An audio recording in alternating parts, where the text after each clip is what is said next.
be again one of those calls that reminds us to it's time to get our act together. It's time to start doing some teshuvah, some repentance. So in the midst of all this, it's my father's yard site. His first yard site is on Friday, and so we're doing a little video tribute on JLTV to him, and basically musicians that he was friendly with. I asked them to do a little piece. Most of them are in LA, so they recorded. We recorded it live last Monday. And Craig Taubman, Sam Glazer, some really great Jewish musicians. You know, Sam's written a bunch of great Jewish music. Craig Taubman wrote a beautiful the Hashkivenu that we do, that synagogues around the world do, Romamu. These are all melodies he wrote, part of Friday Night Live at Sinai Temple. Anyways, and then we have Melissa Manchester, who was a good friend of my dad's, great singer from the 70s, great Jewish American composer, singer, songwriter. She did a song for him. And here comes Joyce, letting Joyce in. And anyways, and one of the singers that we had that did a song for my dad is a guy named Edon Reichel. And I wanted to actually, I'm going to share this at the beginning, because what he did is he took Psalm 130. This is Edon, who lives in Israel. He's one of Israel's great musicians. He's done a lot of music. Edon has done a lot of music with Ethiopian Jews over the years. And he wrote this from Psalm 130. Psalm 130 is one of the penitential psalms. It's one of the psalms that we traditionally do during this time of year. I'm going to play the music, and I'm going to post up the lyrics from Psalm 130, and then I'm going to show his psalms, because he turned the psalm a little bit into a love song, a love poem, but it's really based on Psalm 130. So I'm going to play this song. It's called Mi Ha'amakim, and Mi Ha'amakim literally means out of the depths. And out of the depths I call you, which has actually been used in other poems and other things based on psalms that were not Jewish. But this is a song that Edon wrote a few years back, and I'm going to play it. I'm going to play it in just a second. This is his version, and like I said, I'm going to put up the lyrics. He opens with a Ethiopian Jewish singer, and this is again called Out of the Depths. And I'm going to put up the lyrics from Psalm 130, and then I'm going to put up his lyrics, a translation, obviously, of his lyrics. So this is the song. 1 second. Hopefully it'll work.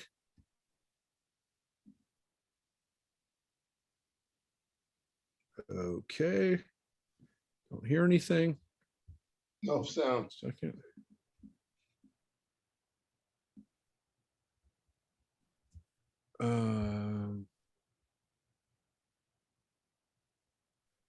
Hold it 1 second.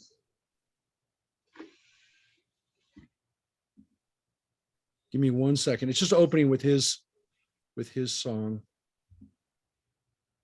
I think I need to use this. Oh, sorry.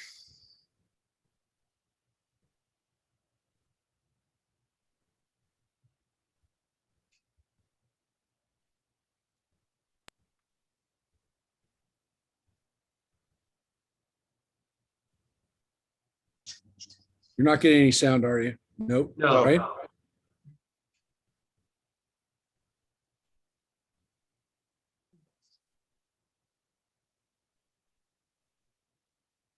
One second. Maybe I won't be able to do this, unfortunately.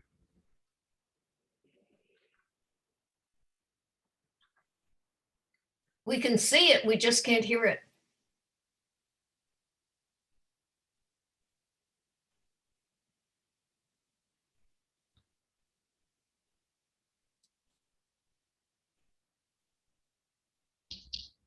One second. I know no sound is coming out, so I don't know what the setting is. Do you hear anything yet, folks? No. Do you hear it on your computer, Rabbi? It's not coming through my computer either, so That's I don't know. the problem. I don't know why I'm not getting any sound.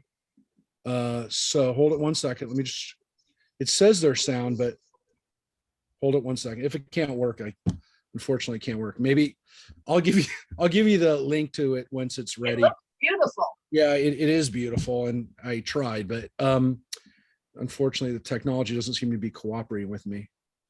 Uh, and um, all right, I tried. If I can figure it out later, if I can figure it out later, I promise I will. Let me try one other thing. Give me 1 second. Give me Okay. 1 second. I'm going to try this one thing. And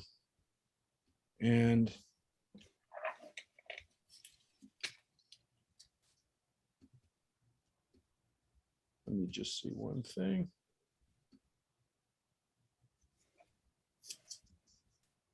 Okay.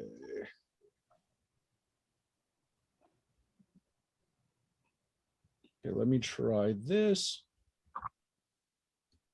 I'm trying it from a different computer. Okay. Here we go. This might work.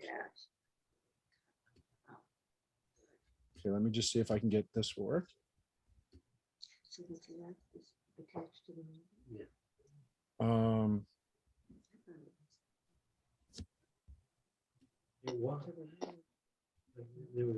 All right, that didn't work, so I apologize. If I can figure it out later, I think it's just a technical glitch. It's just not allowing me to. Well, why don't you sing it for us, Rabbi? Yeah. You're Anyways, on your best. this guy, Edon is an amazing dude. So the video, I promise you, I will have a version of it. I might even have it later tonight to share around with you. I apologize. I was excited about it. I just got it a little bit earlier today. So I was, yeah, it's giving me memory messages. So before I cause everything to go crazy, I'm going to stop messing around. So I'm going to share this, and hopefully we won't. I didn't do anything just now that causes a fatal flaw to happen. Hear you very So clearly. we're still catching up a little bit on Deuteronomy, on Devarim, and I will kind of recap where we were last week. We read through the end of chapter 13. We have a couple chapters to catch up with this week from the end of Re'eh, which, as I mentioned last week, was my bar mitzvah portion. So I told you, this is actually where we finished last week at the end of chapter 13. Was right up to where my part of it I started. I read the last two chapters, but I began with this part: Bani matem ladonai, Bani matem ladonai, Elohechem lo tikodu, lo tasimu korcha ben anechem lamed, which literally says, "You are children of the Lord your God.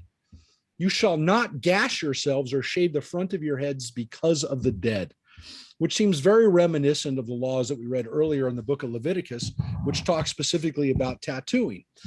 This is connected to that, but even more explicitly telling us that people used to cut themselves in honor of the dead.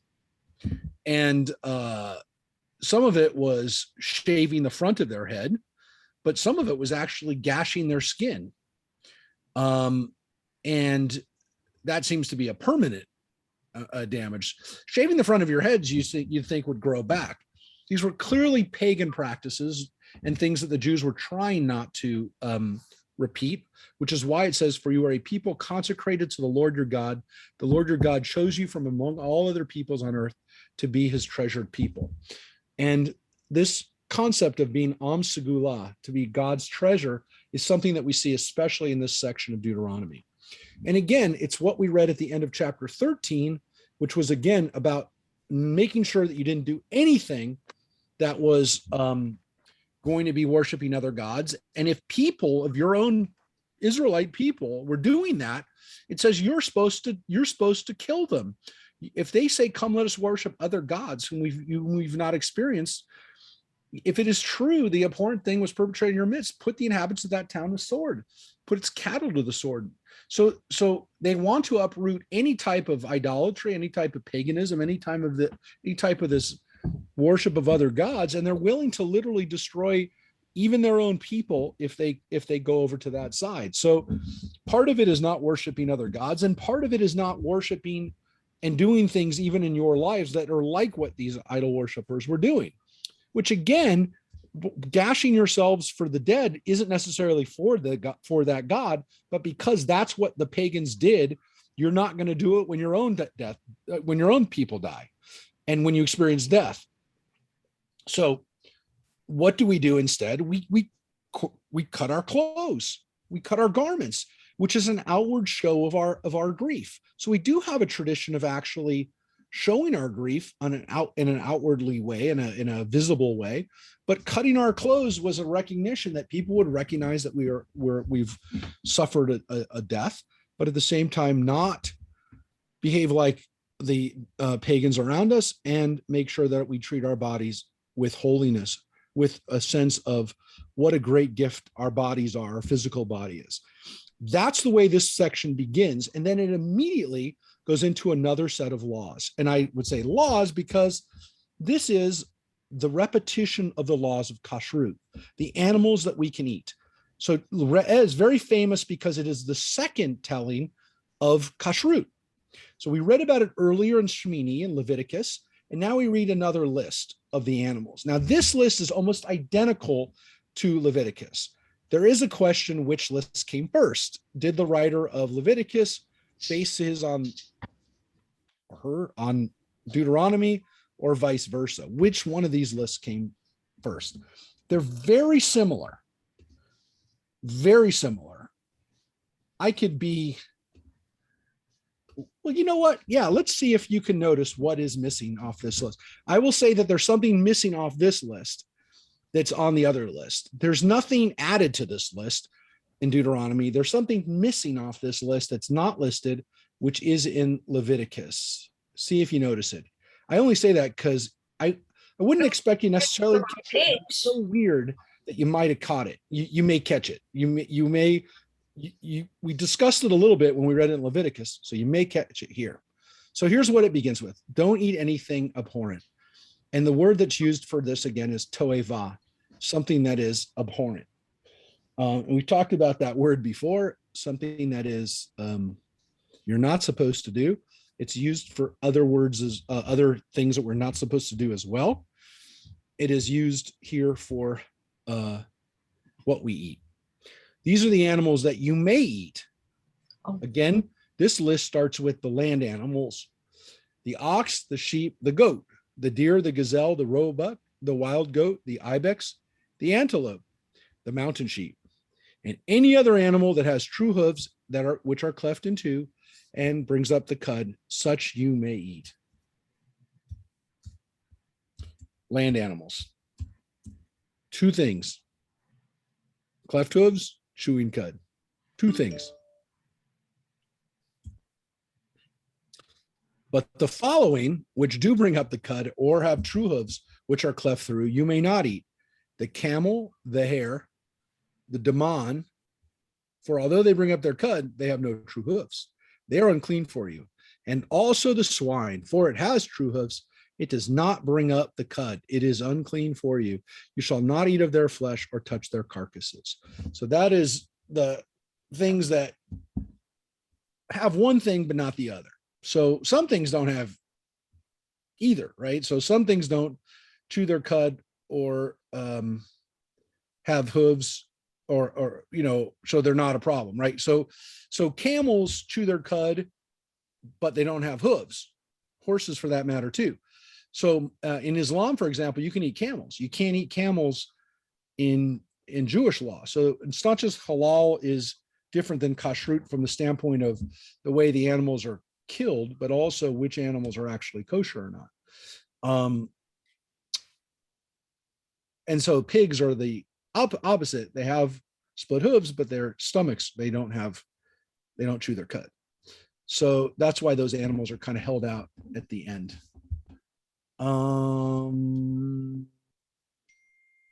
Any questions about land animals? Okay.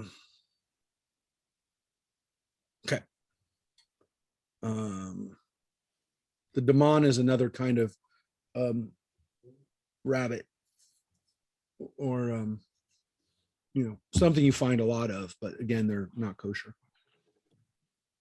And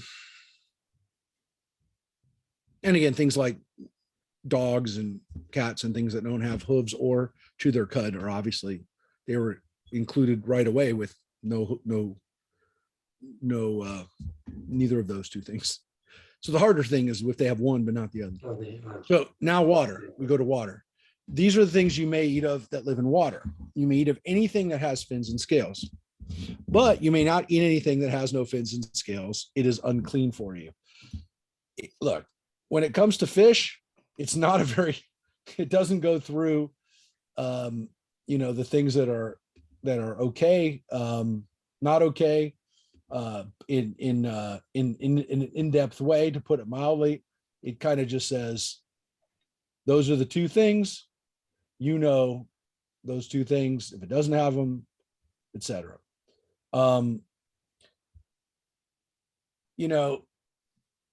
Even in Leviticus, it's pretty straightforward. It's a little bit longer in Leviticus. It's like 4 verses, but it's still not. I mean, here it's 2 verses, but there's not a lot of description. There's no list. There's no straightforward. Then we get to birds. In birds, this is a tough one because it's really observational. It's based on what we see these birds do. So it says, you may eat any clean bird. The following you may not eat: the eagle, the vulture, and the black vulture, the kite, the falcon, and the buzzard of any variety, every variety of raven, the ostrich, the nighthawk, the seagull, the hawk of any variety, the little owl, the great owl, and the white owl, the pelican, the bustard, and the cormorant, the stork, any variety of heron, the hoopoe, and the bat. All winged and swarming things that are unclean for you, they may not be eaten. Again, almost the exact same list that you have in Leviticus. Again, I want to be careful. It is possible that the writer of Leviticus knew what was in Deuteronomy and copied that, not necessarily vice versa. The list is almost the same animals. It's phrased a little bit differently in the sense that at the end of this, it says lo yachelu, that you can't eat it. At the end of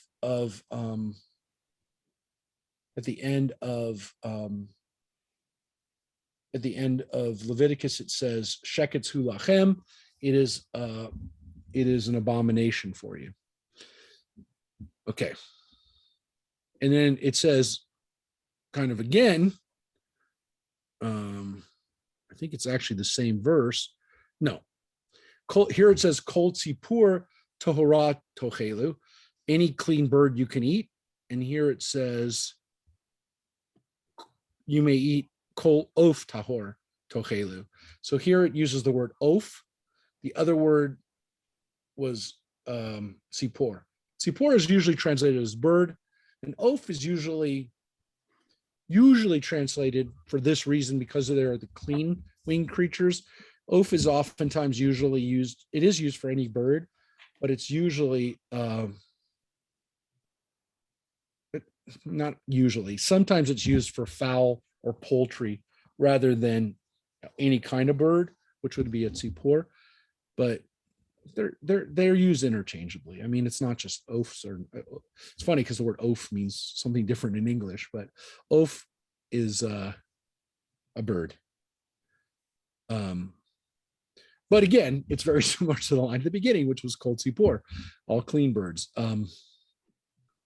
Then we get into this next line, next verse, which is the end of kashrut. You shall not eat anything that has died a natural death.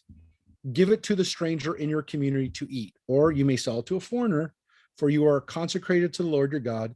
You shall not boil a kid in its mother's milk. That was the law that we have 3 times. Don't boil a kid in its mother's milk. We have it here for the last time.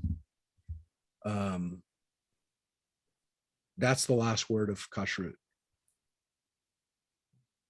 So before we get to the next line, what's missing? What are we allowed to eat in Leviticus that we're not given permission to eat here? I want to put it that way because there are things in Leviticus that we're also told not to eat, like lizards, snakes, chameleons, crawling things, reptiles. We're not given permission to eat those. Here, it's not even mentioned. But in Leviticus, it does say we can eat a certain thing that we're not told anything about here. We don't know really why, by the way. I don't want to throw this answer out, this question out, because I have a wonderful answer. I don't. But I figured that somebody may ask me, what's the difference between this list and the other list? And so I do want to ask you the question, do you know what the difference is? There is an animal allowed in Leviticus that's not mentioned here at all. Anybody who remembers Leviticus Shmini? Anybody? No? No. It's a weird one, so that's why I thought maybe you'd remember, because we have talked about it. It is a creepy crawly thing. Locusts. Oh. We're given in Leviticus, we're given permission to eat locusts, which is kind of an exception. And again, we normally think it's because locusts could eat your crops, and so you should at least be able to eat something if your crops all get eaten. Here, it's not mentioned. Uh-huh.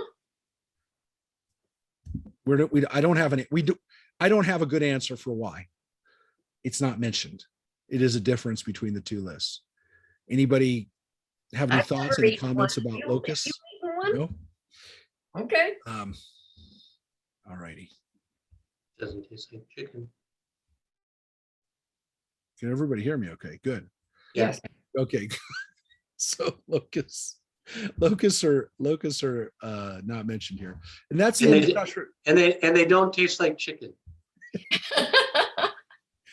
They're not on the big diet list for a lot of people.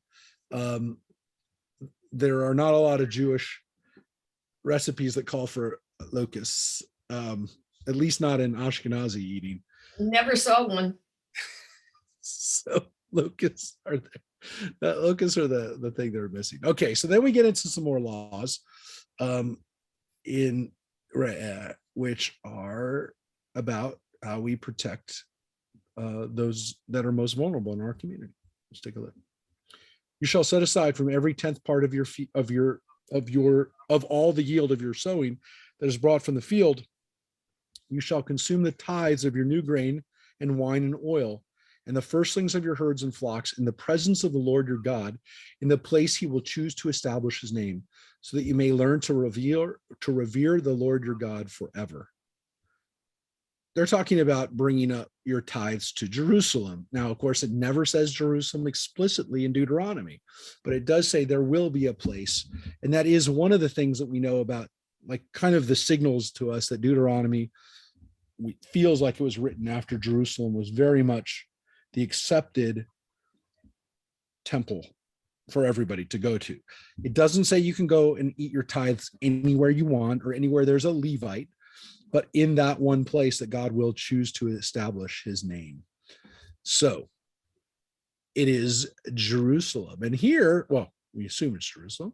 Should the distance be too great for you, should you be unable to transport them, because the Lord your God has chosen to establish his name far from you, and because the Lord your God has blessed you, you may convert them to money, wrap up the money, and take it with you to the place the Lord your God has chosen, and spend the money on anything you want, cattle, sheep, wine, or other intoxicant, or anything you may desire.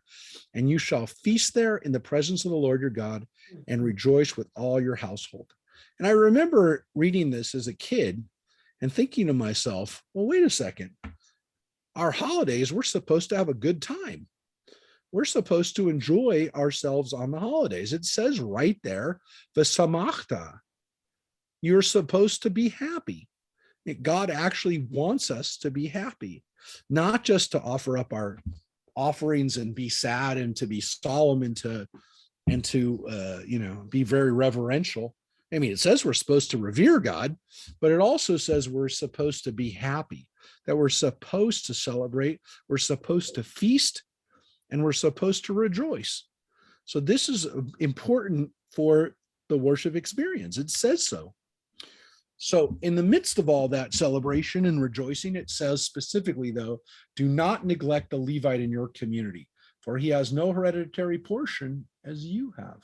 So here again, we have this reminder that, yeah, the Levites are being left out of this. And so don't leave them out. Your job is to take care of the Levites, because the Levites don't have a tribe, and they don't have a tribe. I mean, they don't have a tribal holding. They don't have tribal boundaries and tribal farms. So you have to take care of them.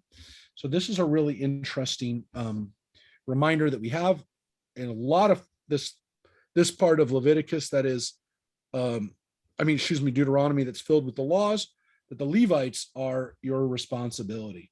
So this is something that we're going to see in this section, Re'eh, Shoftim, and again in Kitetze, these portions filled with law. So let's keep going.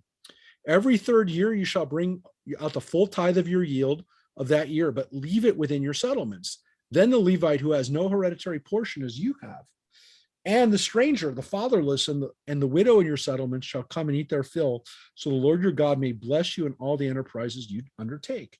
So here it's saying that in the third year, instead of going to Jerusalem, you actually have it in your community and give it to the Levite and the widow and the fatherless and the stranger and those people who don't have anything in your community. Then they are able to make sure that they have something, and they can either sell it or take it and then have their protection. And it was a way to make sure that they were protected. So again, the Levite, as mentioned again here, but also along with the fatherless, the widow, the stranger, the fatherless, and the widow. Those are all mentioned together over and over again in Deuteronomy. The Hager, v'hayatom, v'ha'almanah. Hager, hayatom, v'ha'almanah, which is the stranger, the orphan, and the widow. Okay. So the next chapter begins with the law of what we have in our tradition, a Shemitah year, a seventh year, a year when you allow for remission of debt. And then you also have a time for people to be able to kind of have a restart. We read about this in Leviticus. Again, it's repeated here in Deuteronomy. Similar language. It's not exactly the same. There are differences. Which was written first? It's a little hard to tell. There's arguments on either side, but there definitely is this sense that it's very, very important. One of the takeaways maybe between the Deuteronomy and Leviticus version, we'll actually see in a couple of weeks when we get to Kitavo, because what happens there is that, and we have it in Leviticus, a similar idea, that if you don't practice Shemitah, if you don't do a remission of debts, if you don't allow for people to have this fresh start, God will take you off your land, and it'll have that rest, that everyone will have a chance to restart, but it won't be through your doing, it'll be through exile. And so Leviticus really gets that point across in a way that is a cautionary tale. And so you'll see that in Deuteronomy as well, maybe even harsher in Deuteronomy, but you'll be the judge when we get to that. We'll compare the curses and the curses in the tochechot, the chastisements that you get in Leviticus and with what we get in Deuteronomy. So it says, this shall be the nature of the remission. Every creditor shall remit the due that he claims from his fellow. He shall not dun his fellow or kinsman, for the remission proclaimed is of the Lord. So you don't have a choice. This isn't because you like the guy or because he's your friend, or you don't like him, he's not your friend. It doesn't matter. This is what God commanded. Now it does say you may dun the foreigner, but you must remit whatever is due from your kinsman. So you are allowed to charge interest on the foreigner, which is why it was not considered usury. Usury was only based on the Bible, was only on people that were your people was considered usury. It was prohibited. So you were allowed to charge interest. You were allowed to hold collateral, but not beyond 7 years. So it says, there shall be no needy among you, since the Lord your God will bless you in the land that the Lord your God has given you as a hereditary portion, if only you heed the Lord your God and take care to keep all this instruction that I enjoin upon you this day. For the Lord your God will bless you as he has promised you. You will extend loans to many nations, but require none yourself. You will dominate many nations, but they will not dominate you. If, however, there is a needy person among you, one of your kinsmen in any of your settlements in the land that the Lord your God is giving you, do not harden your heart and shut your hand against your needy kinsman. Rather, you must open your hand and lend him sufficient for whatever he needs. Beware lest you harbor the base thought. The 7th year, the year of remission is approaching, so that you are mean to your needy kinsman and give him nothing. He will cry out to the Lord against you, and you will incur guilt. Give to him readily and have no regrets when you do so. For in return, the Lord your God will bless you in all your efforts and in all your undertakings. For there will never cease to be needy ones in your land, which is why I command you, open your hand to the poor and the needy kinsmen in your land. Let's talk about what we just read.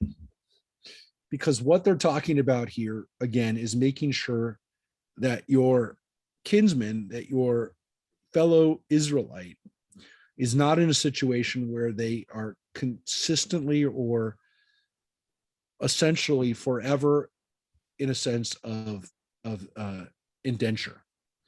So it's not that they never would go into debt.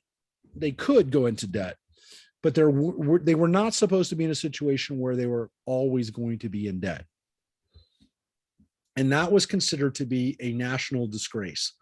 So it wasn't acceptable. And so if you were in the 6th year of the Shemitah cycle and somebody comes to you and says, I need to borrow money, and you go, oh, great. In a year, I'm not going to be able to collect anything from them after the next year. Why would you do it? And so the Bible says, don't think that, because you'll be punished for that kind of thinking. And so what it's telling, the Bible is saying here in Deuteronomy, is that if you take care of your kinsmen and if you do the right thing by them, then God will take care of you.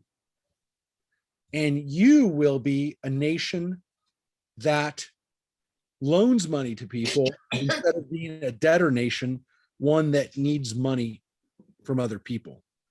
And so what it's basically saying is that if you create an equitable society even for your poor, then you will be okay. Now, the Torah says right here, folks, there will never cease to be needy ones in your land. The Torah acknowledges that there's always going to be people that are richer and poorer. It says that. It's just part of society. It's part of every organized group that there's going to be people that are needy. So the question is, what do you do when they're in that kind of situation? And the Bible is saying that if you treat them like they're not your problem, then you'll have much bigger problems. And so they really are saying, look, we're going to judge you I'm going to judge you. God's going to judge you based on how you treat the poor in your community, which are always going to have. But are you going to create a situation where those poor can never get out of poverty? Your job as a fellow citizen is to make sure that those people don't become essentially like slaves, become indentured servants. Now, if you think that this is like hard for you, I mean, it is hard for us to imagine, but understand that until the last 300 years, 200 years, this was normal, that people became indentured servants or serfs almost every society was based on a situation where there was no middle class. There was serfdom, and then there were the few people that actually owned everything. The Torah actually says that well before the Middle Ages, well before you learn about all of that in your history classes, that's the way the Middle Ages were, with the serfs and the knights and the kings. The Torah says that never should have happened. It shouldn't have happened. It wouldn't have happened under Jewish law. There is always going to be a poor class. There's always going to be people in poverty. But the question is, do they have to give up their land? Do they have to give up any hope they have for economic success and become servants forever? And not just them, but the next generation. So do we sell ourselves into poverty in order to survive? This is a very interesting question, because obviously there are ramifications for it in our own day today, in our own country, and what Israel deals with. Because Israel has pulled itself out of being, from a debtor nation into a nation that is rapidly becoming an economic powerhouse. And it's always tried to do it with, at the same time, not creating an underclass or a lower class that is completely indentured. Now, there's definitely a problem with income inequality in Israel, as there is here. But the question is, in Israel, they actually see that as something that they can fix, not just with higher taxes, but actually creating a system where people can own their own companies and become entrepreneurs and become successes, not based on essentially becoming part of someone else's property. And that's what people did, because the next line says, if a fellow Hebrew, man or woman, is sold to you, he shall serve you 6 years, and in the 7th year you shall set him free. That line tells us that yes, indeed, Israelites did become indentured servants, but the maximum amount of time was 6 years. In the 7th year, or sometime in the 7th year, in the 7th year, they had to go free. They could not be indentured servants forever. So even if they had to work off a debt, they could not be forced to work off the debt for longer than 7 years. Which is why we used to have a rule that you cannot, once you declared bankruptcy, that you cannot be held accountable for the bankruptcy beyond 7 years. It was based on a similar idea, a similar biblical structure of 7 years being the limit for how long you had to be held by that debt, if you will, or marked by that debt. It also says that at the end of that time, you cannot let him go. When you set him free, do not let him go empty-handed. Furnish him out of the flock, your threshing floor and vat with which the Lord has blessed you. Bear in mind that you were slaves in the land of Egypt. The Lord your God redeemed you. Therefore, I enjoin this commandment upon you today. Do not treat your fellow Israelite like a slave. You were slaves in Egypt. If you go back to being a slave master in Egypt, you're literally becoming exactly what we didn't want to have happen, what we escaped, what God redeemed us from. So how can we create slavery in our own community for our own citizens? So that's what the Torah is very, very prohibitive of, which is, again, permanent indentured servitude, etc. Everybody on us with that? Now, we've got a little problem. But what if this guy doesn't want to leave? But should he say to you, I don't want to leave you, for he loves you and your household and is happy with you, you shall take an awl and put it through his ear into the door, and he shall become your slave in perpetuity. Do the same with your female slave. When you do set him free, do not feel aggrieved, for in the 6 years he has given you double the service of a hired man.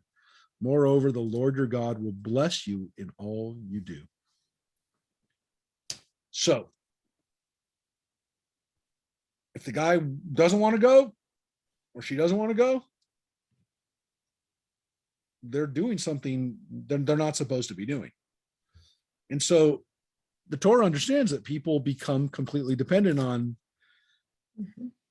the people that they are serving. And maybe they feel like they can never go back to being independent anymore. So essentially they become marked.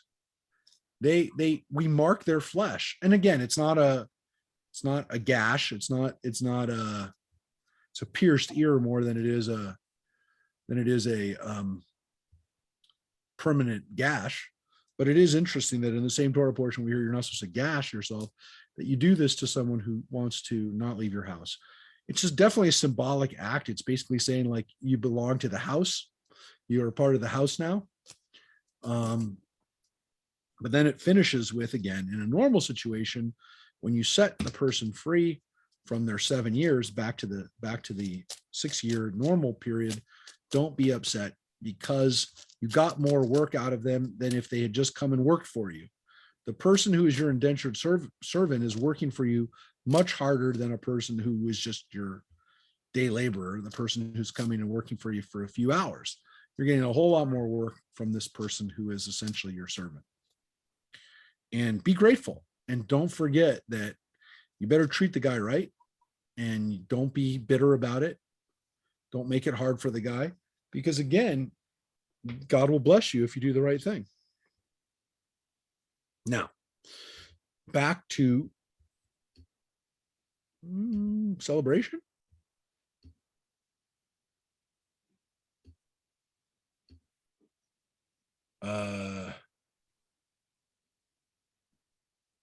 Mhm. You shall consecrate to the Lord your God all male firstlings that are born in your herd and in your flock. You must not work your firstling ox or shear your firstling sheep.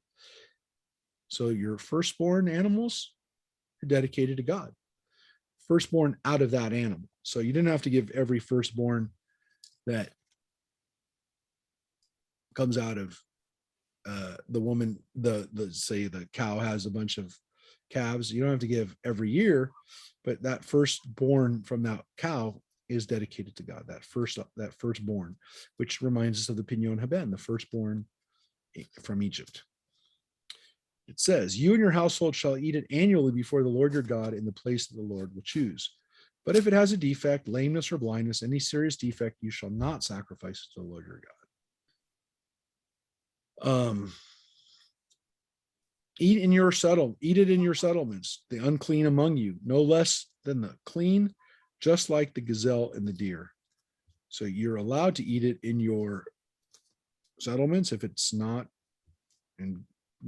ready for sacrifice. But only you must not partake of its blood. You shall pour it out on the ground like water, which is what we read earlier about animals, how we kill them, how we eat them. We don't eat the blood. So that was what we read earlier in Leviticus. So now we get to something else that we read in Leviticus. We read about it again in Numbers, and we read it again now, the holidays. What we have here, though, is the Shalosh Regalim, not the other holidays like we have in Leviticus or in Numbers, which talk about a little bit about Rosh Hashanah and Yom Kippur. Here, the focus is only on what we do when we go up to Jerusalem and worship in those 3 times a year: Passover, Shavuot, and Sukkot. Let's take a look at chapter 16, which is about celebrating, and then we're moving out into Shoftim. Observe the month of Aviv and offer a Passover sacrifice to the Lord your God, for it is in the month of Aviv at night that the Lord your God freed you from Egypt. You shall slaughter the Passover sacrifice for the Lord your God, from the flock and the herd in the place where the Lord will choose to establish his name. Jerusalem again. You shall not eat any leaven with it. For 7 days thereafter, you shall eat unleavened bread, bread of distress, for you departed from the land of Egypt hurriedly, so that you may remember the day of your departure from the land of Egypt as long as you live. And here it really does seem that in Deuteronomy, the Passover sacrifice and the eating of unleavened bread is joined together. Earlier in Leviticus, it really does seem like there's 2 different holidays, a holiday of Pesach and a holiday of eating unleavened bread that were merged together. Two spring holidays, two different ways to celebrate redemption, but we've merged them together. Here, it seems like they're pretty merged. And again, no eating leavened. For 7 days thereafter, you shall eat unleavened bread, bread of distress. For you departed the land of Egypt hurriedly, so that you may remember the day of your departure from the land of Egypt as long as you live. And again, that sounds very much like what we do at Passover. For 7 days, no leaven shall be found with you in any of your territory, and none of the flesh of what you slaughter on the evening of the first day shall be left unto morning. So there it says right there, again, what we read earlier, don't have leftovers from that Passover sacrifice. That Pesach has to be all eaten on that night. You are not permitted to slaughter the Passover sacrifice in any of the settlements that the Lord is giving you, but only, right, at the place where the Lord your God will choose to establish his name. There alone shall you slaughter the Passover sacrifice in the evening at sundown, time of day when you departed Egypt. Because that's a little different from when they did it. When they departed, it's when the angel of death passed over, but they really don't focus on the Passover the way it kind of says it in the book of Exodus, where it really goes into detail over that first Passover night. Here, it kind of almost is like we get why we celebrate Passover, but it does seem to be a little bit more about not the blood offering on the door, but about leaving Egypt. And here, of course, also only eating it in Jerusalem. Whereas earlier, Passover seems to be, you can do Passover wherever you are with your family. You have your Passover offering, everyone's doing it. You do it, you eat it. It doesn't really matter where you are, where you do it. It doesn't really seem to require even a priest to do it, because every family is offering their own sheep. Why do you need to even go to Jerusalem if the family is eating it and it's not really even going to the priest, the sacrifice? But here, cook it and eat it where the place where the Lord your God will choose. And in the morning, you may start back on your journey home. So there it basically says you only have to stay in Jerusalem for 1 day.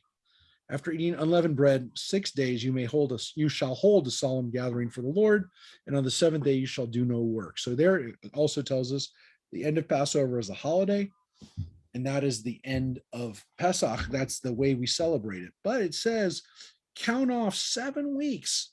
Start to count the 7 weeks when the sickle is first put on the standing grain.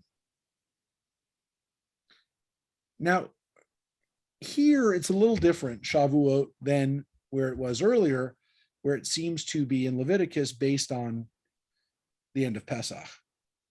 Here, it basically says that Shavuot starts whenever you first put the sickle to the standing grain.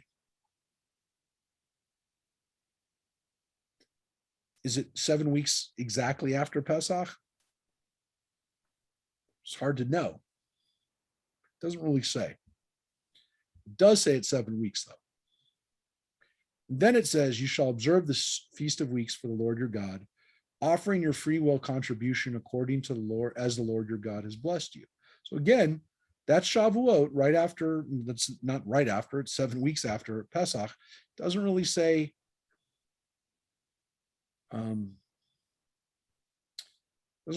about the counting of the Omer.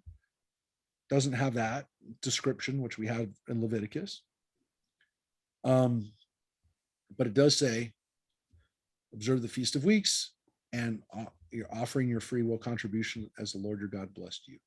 You shall rejoice before the Lord your God with your son and your daughter, your male and female slave, the Levite in your communities, and the stranger and the fatherless and the widow in your midst, at the place where the Lord your God will choose to establish his name. Well, based on that, it basically says you have to bring those people with you to Jerusalem so that they can eat it too, which would be really difficult to bring the Levites and the stranger and the fatherless and the widow, the Ger HaYatom v'Halmanah, that you bring them to the place where they would eat it, that they'd have to come up there. But again, it's all connected to the fact that you were slaves in Egypt and take care to obey these laws. which is really an interesting kind of idea. You do these things because you were slaves in Egypt, and now you're free. The last holiday, which definitely is connected to Exodus as well, is Sukkot, which we're going to celebrate in a little over a month. The holiday of the last harvest. What does it say about Sukkot?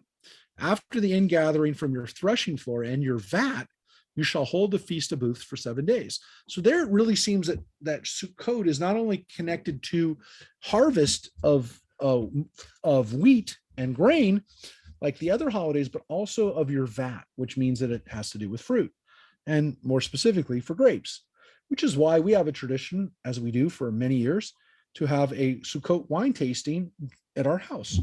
And the reason is, it says specifically that we're supposed to bring in the ingathering from the vat for our grapes, right? And bringing it for the pressing. That's what the word vat means there. The translation here, which is the mikvecha, which is the gerencha is the threshing floor, and the mikvecha is your vat.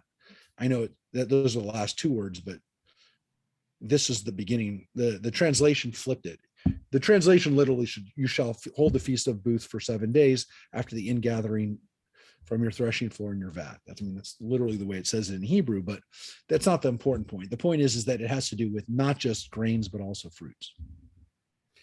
And it says here specifically, you shall rejoice in your festival with your son, your daughter, your male and female slave, again, the Levite, the stranger, the fatherless, and the widow. You shall hold a festival for the Lord your God 7 days in the place the Lord your Lord will choose, for the Lord your God will bless you, your crops, and all your undertakings. You shall have nothing but joy. That is the way Sukkot is described, which doesn't talk about the lulav and etrog. It doesn't talk specifically about the fact that you have to eat in your sukkah, that you build the sukkah and you have to, you look at what it says here, you eat, you bring in the gathering of your threshing floor and your vat, and you celebrate your harvest, and it's a great celebration. It's a festival, and it's really meant to be happy. And so the words v'samachta bechagecha, that you're supposed to rejoice in your festival. Now, like festival is already, it sounds good to me, but it's not just rejoicing. It's just not a chag. It's samachta. You're supposed to be rejoicing in your festival. You're supposed to be happy.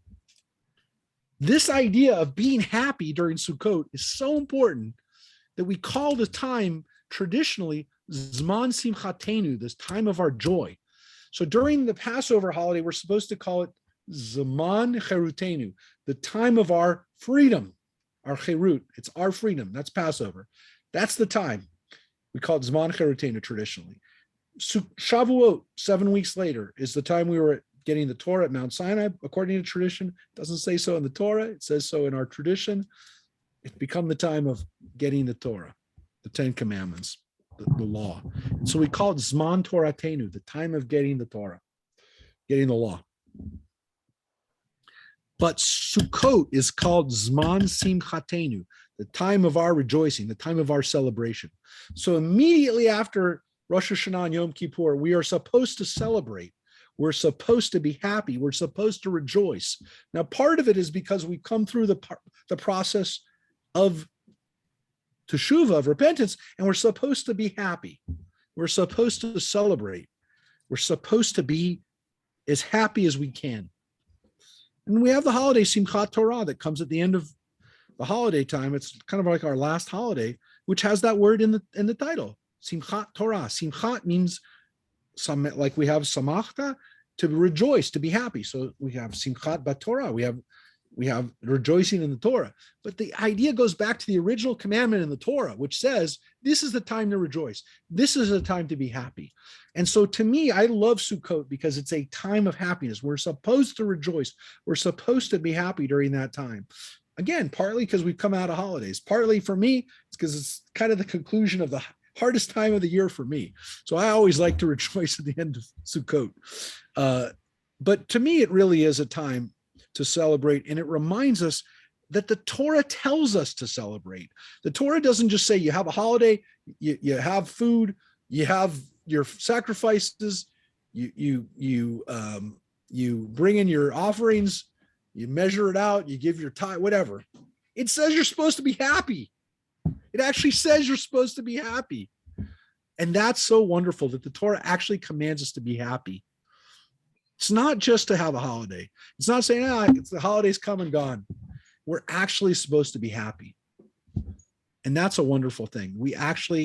This is supposed to be a time of celebration. Now, not only the other holidays aren't supposed to be happy because of what it says.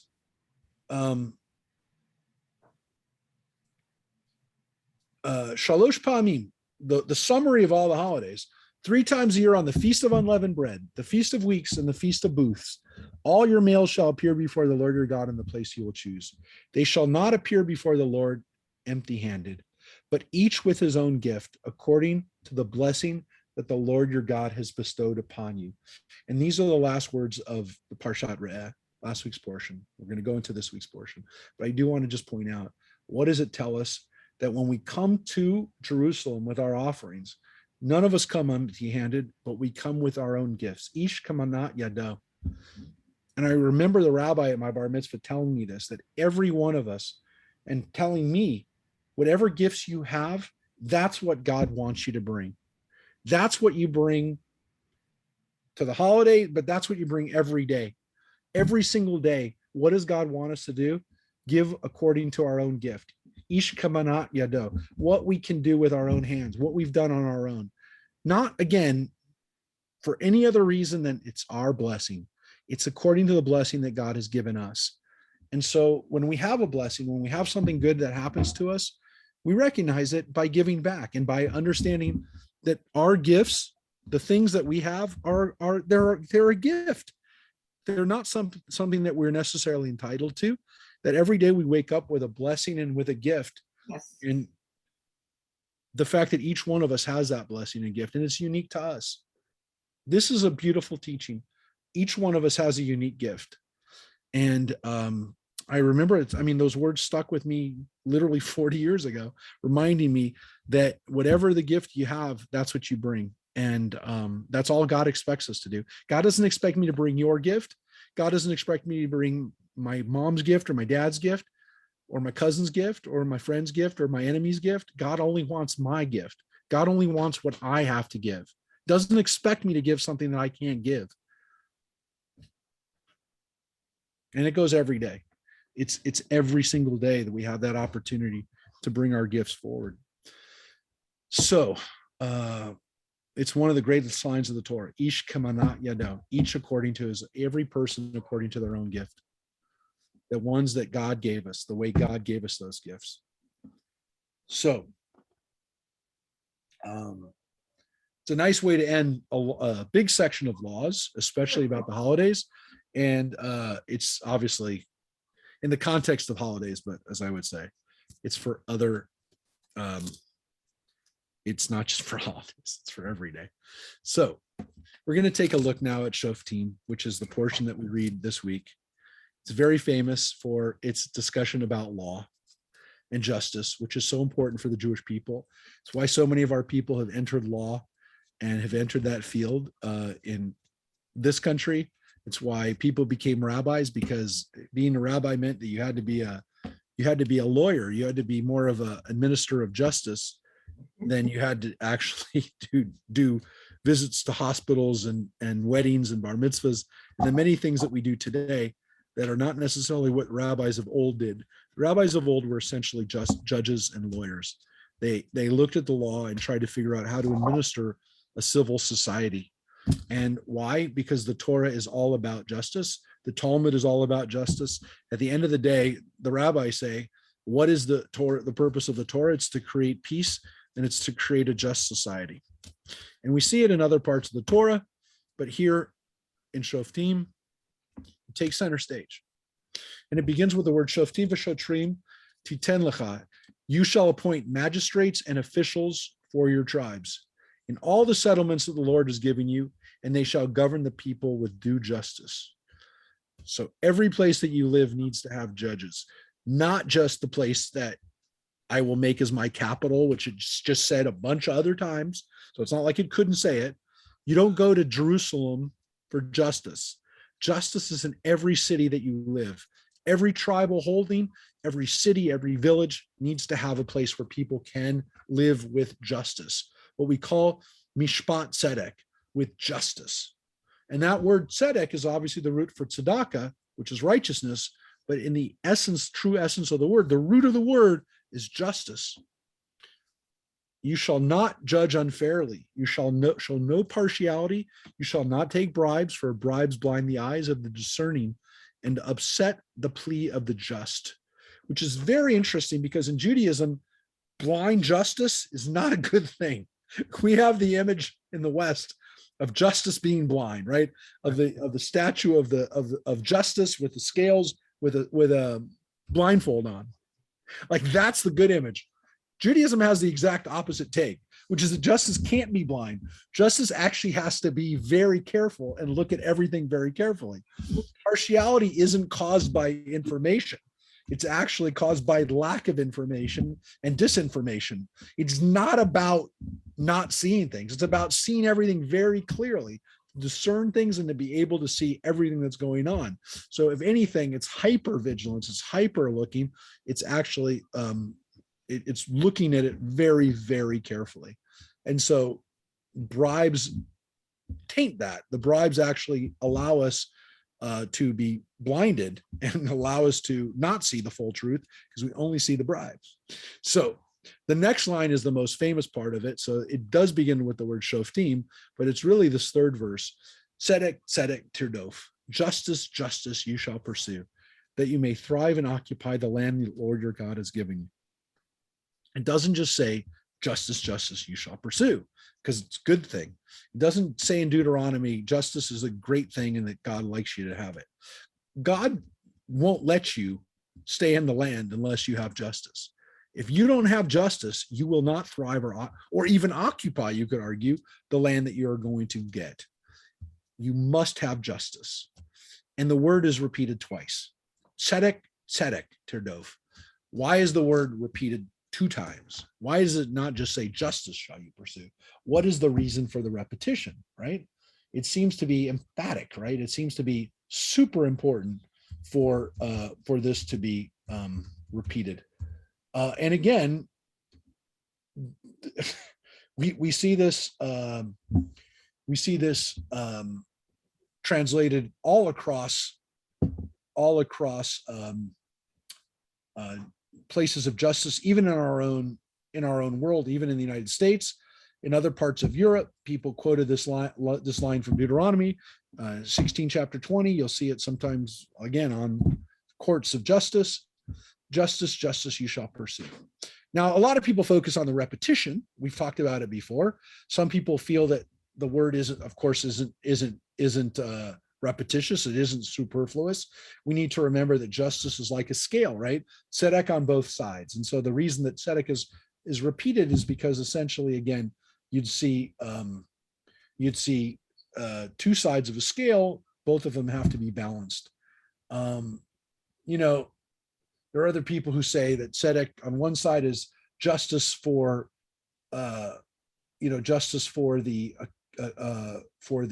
victim, but also justice for the accused. That the justice can't just be, for this. It can't be justice for one side for partiality, which again gets to the scales and gets to that visual, but also again that we can't just be filled with justice for. We have to have a protection of the rights of even the people that are accused.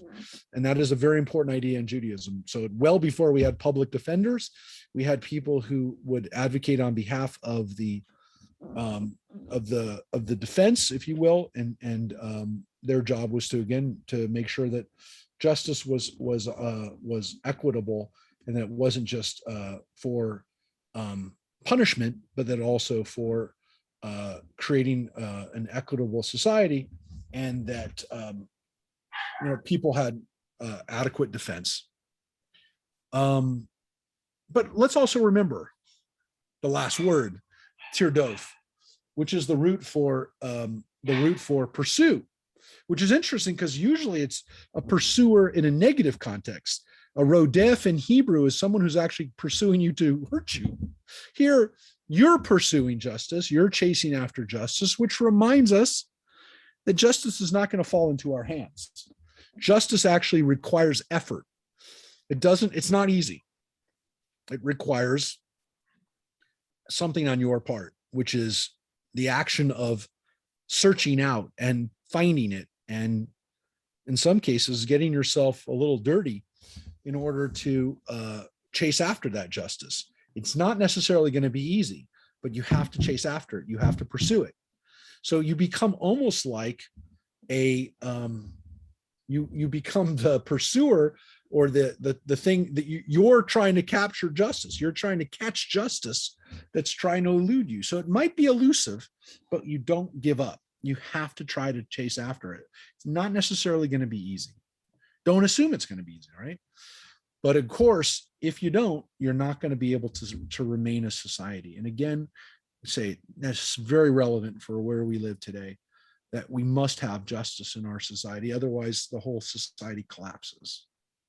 So this is the basis, if you will, for what we would say is justice, for the call for justice amongst the Jewish community today. It's why we find lawyers on all sides that will argue on behalf of victims, but also on behalf of the aggrieved party. It's why you'll see people like Gloria Allred and Alan Dershowitz and so many people on every side of the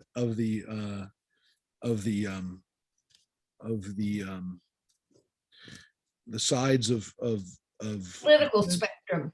prosecution, political spectrums. You'll find people that are always trying to search out, and in many cases are really doing it from a standpoint of motivated by this desire for justice. Some of them sometimes are questionable in their decisions, but oftentimes, in all seriousness, we've all obviously had some examples of not good Jewish lawyers or good Jewish people who've actually in some cases gotten into trouble. But I will say that there have been less than you'd think.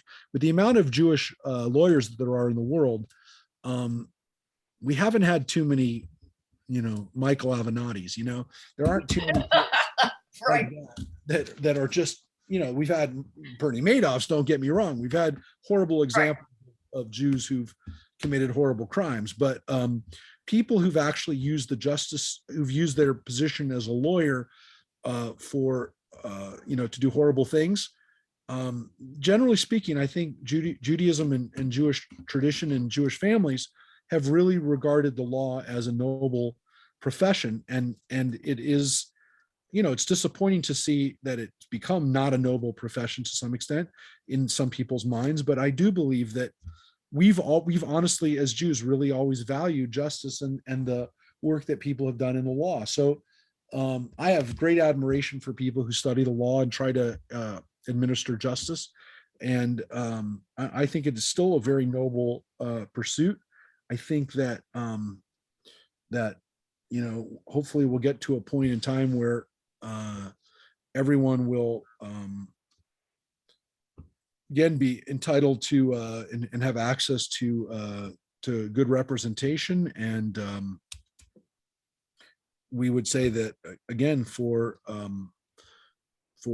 what we have in the Jewish community, I do think a lot of people have very good intentions. And again, not everybody, but a lot of people that I encounter who I know who are lawyers, including people who are on the line right now, who are part of this very session we're having right now. I have great admiration for their knowledge, and I won't necessarily call them out now, but I will tell you that I do have great respect for you, and I have a great respect for people who've worked in it. By the way, they don't just have to be lawyers.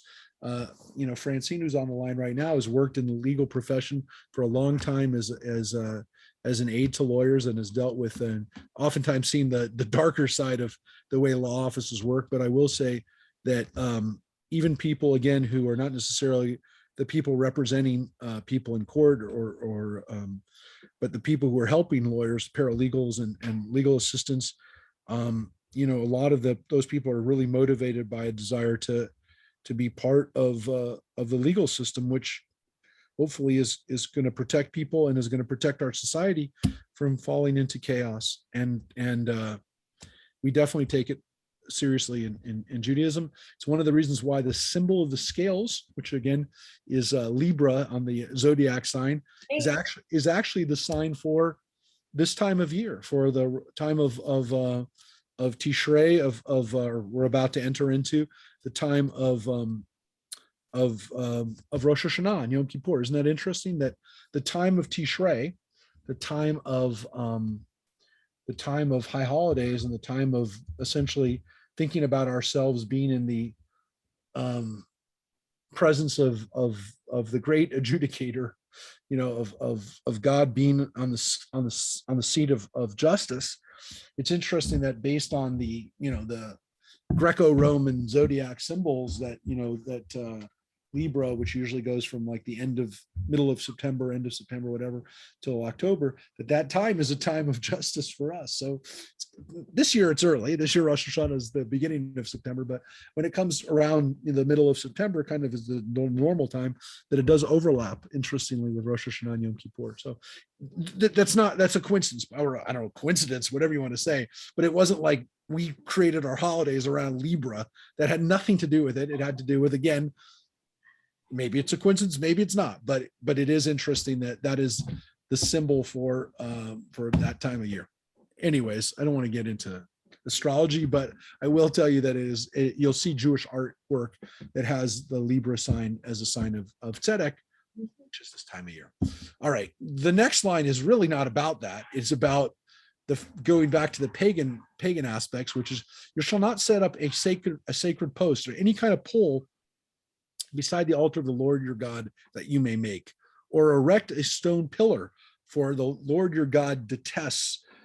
Those are, again, sacred poles and sacred trees, which, from what we know, is exactly what the Israelites eventually did. Some of the Israelite kings, Judean kings, literally put up these Asherah poles, these fertility poles. They put them up in the holy temple. So it did happen. So the Torah is probably, again, reminding people not to do that, because they actually did do that. And it's actually exactly the horrific thing that you're not supposed to do, which is to worship other gods, and that people were doing it literally in the temple. Again, not necessarily connected to the previous texts about justice, other than, again, these sections of the Torah are filled with laws. You shall not sacrifice to the Lord your God an ox or sheep that has any defect of any serious kind, but that is abhorrent to the Lord your God. So this is about, again, something we've read in another context, not to offer up animals that are not suitable for being offered.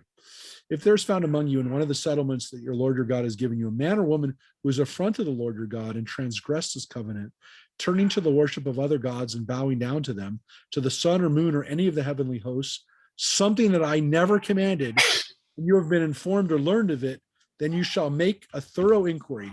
If it is true, the fact is established, that abhorrent thing was perpetuated in Israel, you shall take that man or woman who did that wicked thing out to the public place. You shall stone them, man or woman, to death. So anybody that's worshiping other gods, that's worshiping the stars, the moon, the sun, the moon, the stars, any of those astrology things, if they're worshiping those things, you put them to death. A person shall be put to death only on the testimony of two or more witnesses. He must not be put to death on the testimony of a single witness. let the hands of the witnesses be the first against him to put him to death, and the hands of the evil are the hands of the rest of the people thereafter. Thus you will sweep out evil from your midst. So what is it telling us? It's telling us that you cannot kill one of these people based on the testimony of one person. There has to be two witnesses. And by tradition, again, I will say there have to be witnesses to the witnesses who can claim that those witnesses are not making this up, or they're legitimate people, and even witnesses to those witnesses. So there's supposed to be lots of witnesses. And it says that those witnesses, let the hands of the witnesses be the first against him to put him to death, and the hands of the rest of the people thereafter. Thus you will sweep out evil from your midst. So it's basically saying that not only do they have to come forward and testify, but they actually have to be the people who execute. So they can't walk away and go, oh, thank God that guy's dead now. They actually have to do the work themselves, which to some extent is kind of supposed to be a lesson that if they're going to do this, they better be ready to put this into, they better be willing to do the execution themselves. So they're responsible for the execution. They're not hiring other people to do it. Now, the next line, if a case is too baffling for you to decide, be it a controversy over homicide, civil law, or assault, matters of dispute in your courts, you shall promptly repair to the place that the Lord your God will have chosen. So now it's talking about a place where you take matters that the lower courts, the other judges can't figure out.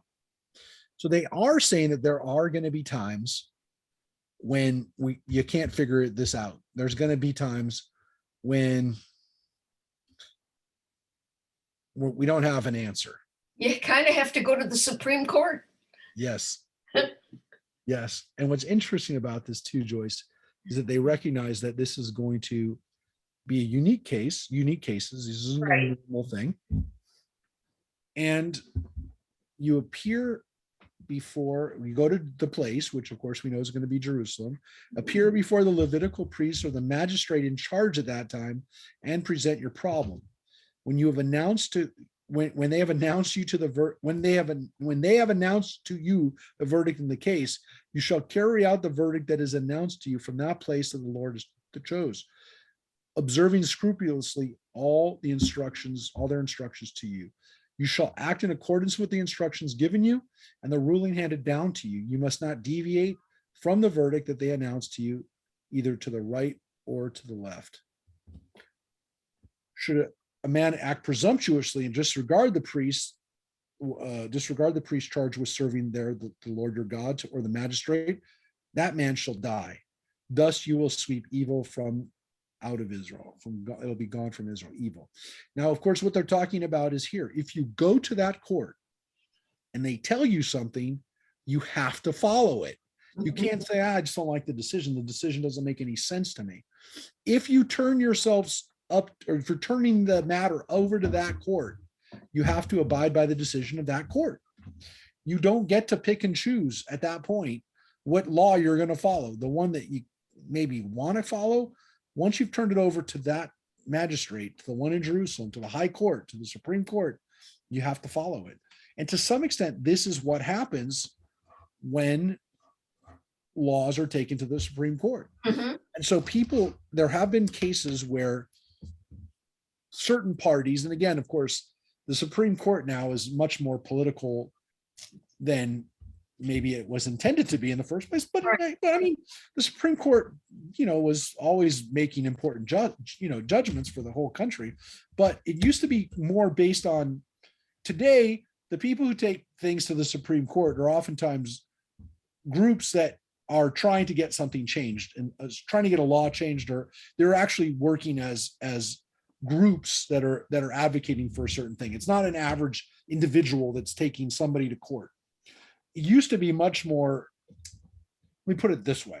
The Supreme Court used to hear things that were not necessarily organized by legal firms and by lobbying groups that essentially wanted to get something passed. There is a risk in doing so, because again, if you're one of these lobbying groups and decides to push for a judgment by the Supreme Court, you risk setting back your agenda if the Supreme Court decides in a way that you don't like. Right. And it happened. I guess my point of what I'm trying to say is this happens today because there are people who initiated decisions in front of the Supreme Court. And I'm talking about not individuals, I'm talking about groups that had an agenda, a political agenda that wanted to have something happen. They've taken it to the Supreme Court and it backfired. And it happens a lot. Mhm. And sometimes people are just, it seems, and this is my take on it, sometimes people are flat out completely deluded in thinking that the court is going to rule in their favor. Mhm. And then other times, I think people just miscalculated. I think people really thought they misread the makeup, the court composition, or they misread the leadership of the court, and they thought that the court was going to rule in their favor, and then it doesn't. So it happens. It happens now, in the sense that sometimes people have taken things to the Supreme Court, initiated those things, and it backfired on them. It's not like they came there and defended themselves. They actually came there as the party initiating Mhm. the suit, and then it backfires on them. So what I'm saying is the Torah basically says that could happen. And if it does happen, too bad. If you decide to go against the court, your punishment is actually, you're going to die. So once the priest or the magistrate in Jerusalem rules in a certain way, and it goes probably talking about essentially like the king, when they say the magistrate here, they're probably talking about the king or whoever is going to dispense justice on a national level. You better not go against it, because essentially those people are acting on behalf of God. They're God's agent in the world dispensing justice. And you have to follow their rules. Otherwise, again, society will collapse if they don't follow the rules. Again, why? All the people will hear and be afraid, and will not act presumptuously again. Again, if people don't follow the rules, everybody knows society will collapse. And here it says specifically what's going to go on in the future. Or though some people say it had already happened by the time Deuteronomy was written. If after you've entered the land that the Lord your God has assigned to you, and taken possession of it and settled it, you decide, I will set a king over me as all the nations about me, you shall be free to set a king over yourself, one chosen by the Lord your God. Be sure to set a king over yourself, one of your own people. You must not set a foreigner over you, one who is not your kinsman. Now, it says that one day you might want to have a king. Now we know that this is exactly what happened. The people came during the time of the prophet Samuel and said, we want a king. And Samuel, through God's instruction, chose King Saul. Now Saul, of course, became a disaster.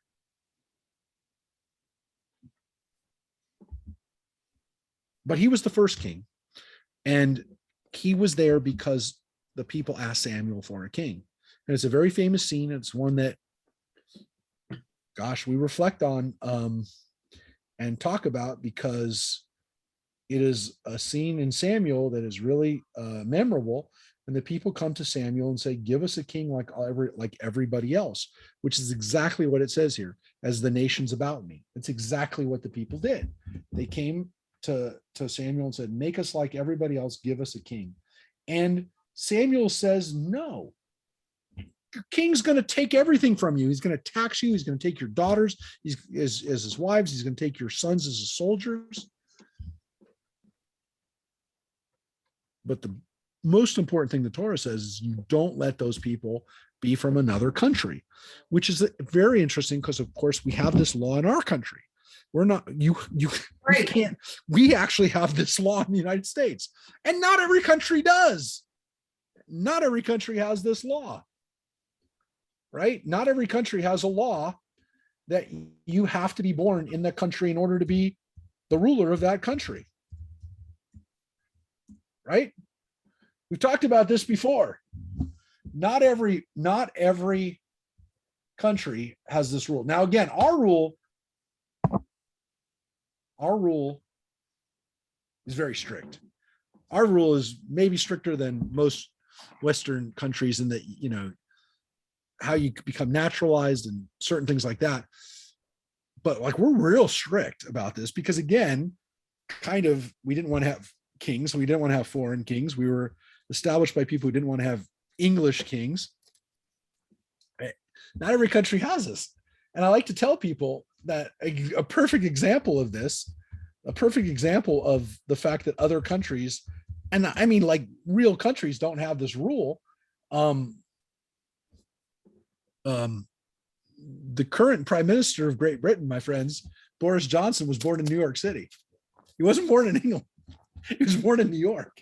Now, again, he's not a New Yorker. No one would say, oh, the guy clearly is a New Yorker, but he was born in New York. He was born in the United States when his parents were living here. So I definitely wouldn't say he's a foreigner, but he wasn't born there. He wasn't born in England. So Israel was very strict about this rule in the ancient world. It was not strict about the rule when it was established, because the first prime minister of Israel, David Ben-Gurion, was not born in Israel. Nobody was born in Israel, because Israel at the time was governed by the British. It was not a independent country at the time, so nobody could really be born in Israel. Ben-Gurion was born in Poland, or the Russian Empire, when he was born there. The first prime ministers of Israel, actually, I think the first prime minister that was actually, hold it 1 second, I'm going to tell you, the first prime minister, because they would have had to have been born after 1948, when Israel was actually officially a country. Let me just check to see if this guy was. Nope, I just checked. Ehud Barak was born in 1942, so he was not born in Israel. So I think the first actual Israeli prime minister that was not born in pre-Israel during the land of Israel was Netanyahu.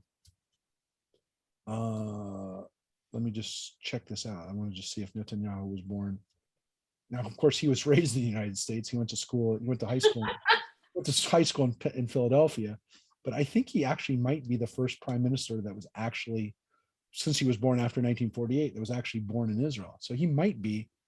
I'm not 100% sure about that, but he's definitely the longest serving prime minister. Yep, he was the first prime minister to be born in Israel after its declaration of independence. So Netanyahu was the first Israeli prime minister born in Israel. A little trivia there. Not that it's important. No one's ever going to ask you that, but you now know it in case anybody asks you. So the current prime minister, Naftali Bennett, by the way, also born to American immigrants to Israel. He was born in Israel, but I believe he was born in Haifa. His parents are both American Jews, but he spent some time in his early days. When he was 4 years old, the family moved to Montreal, and then he was in second grade. The family lived in Teaneck, New Jersey for 2 years, and then they returned to Haifa when he was 10.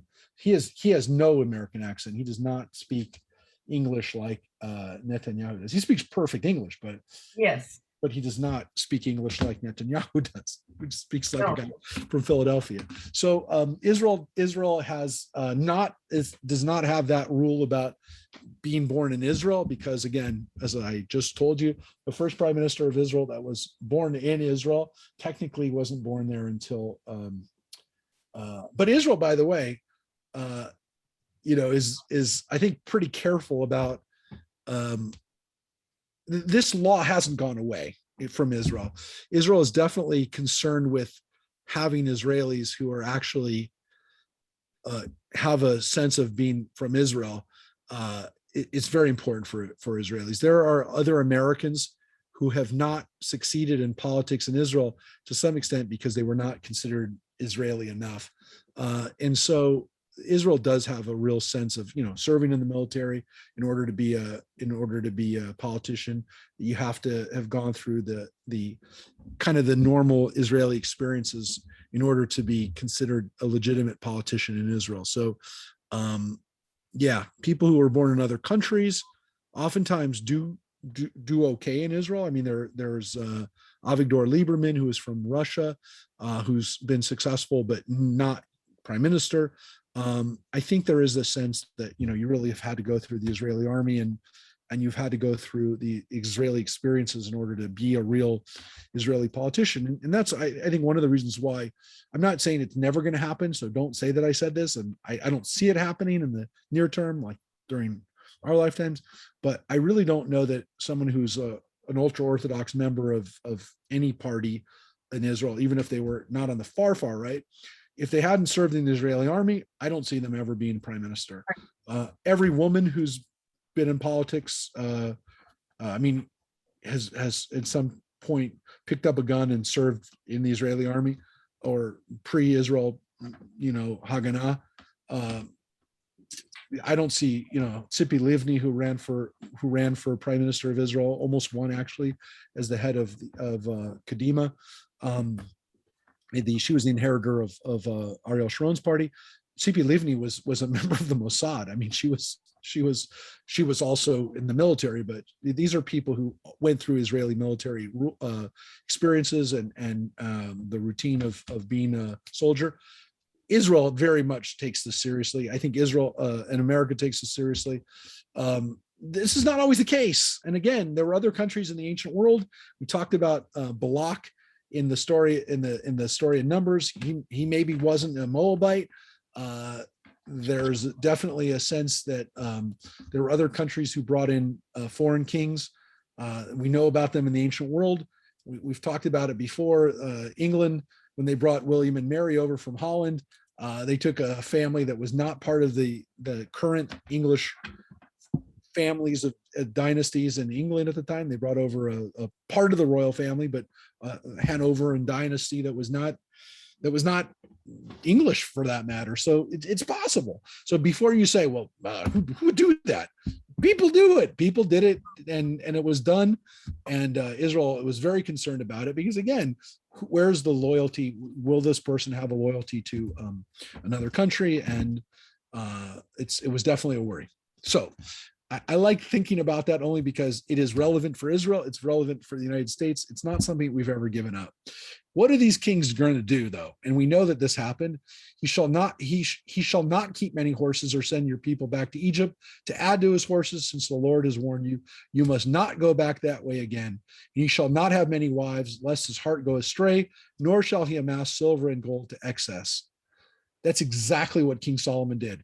Every one of those things King Solomon did.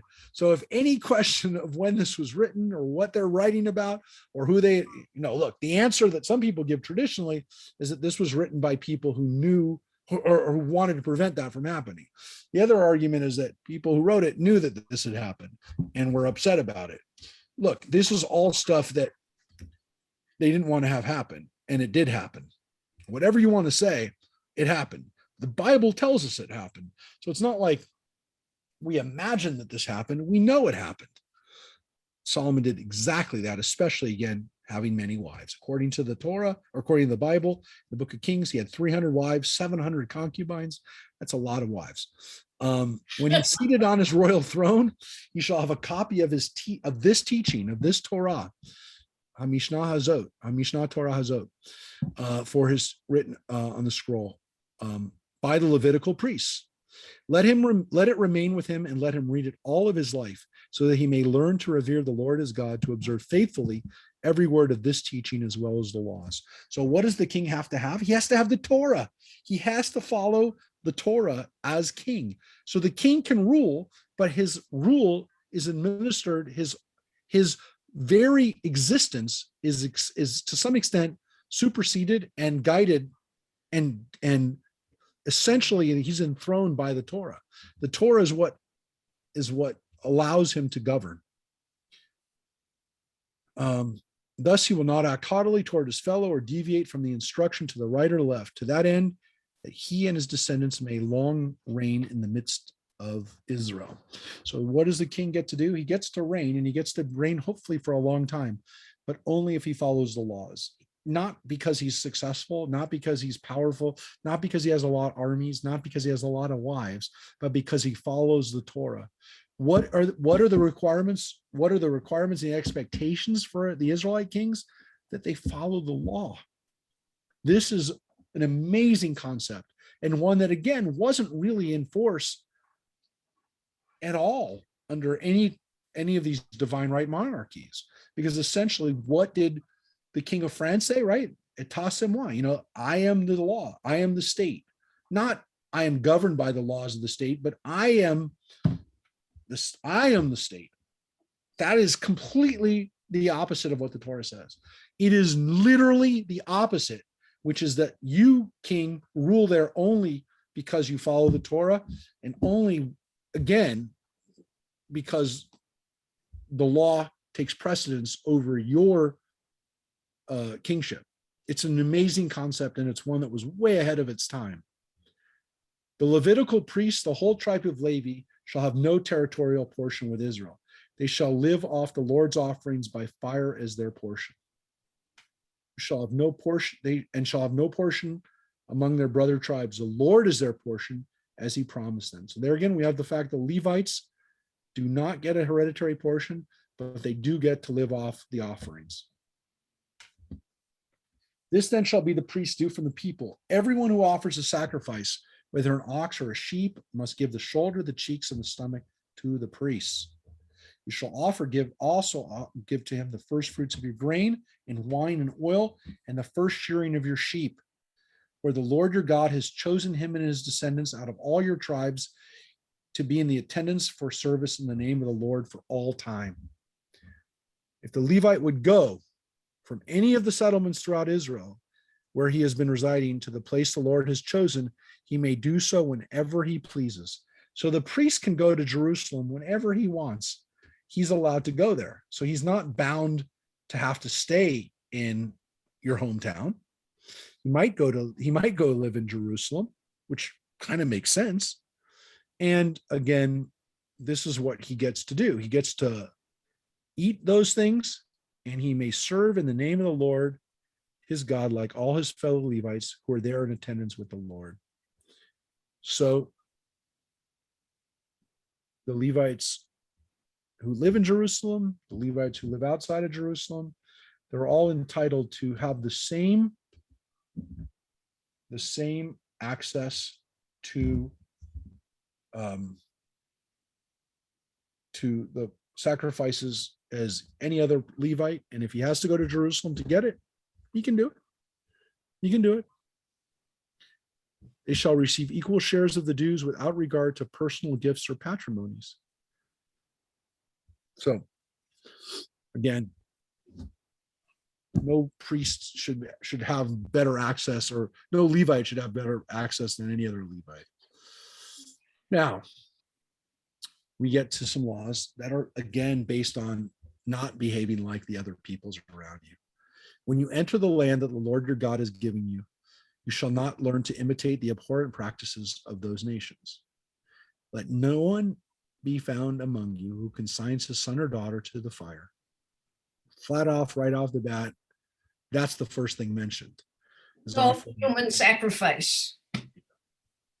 Now, also, though, says, or is an augur, a soothsayer, a diviner, a sorcerer, one who casts spells, or one who consults ghosts or familiar spirits, or one who inquires of the dead.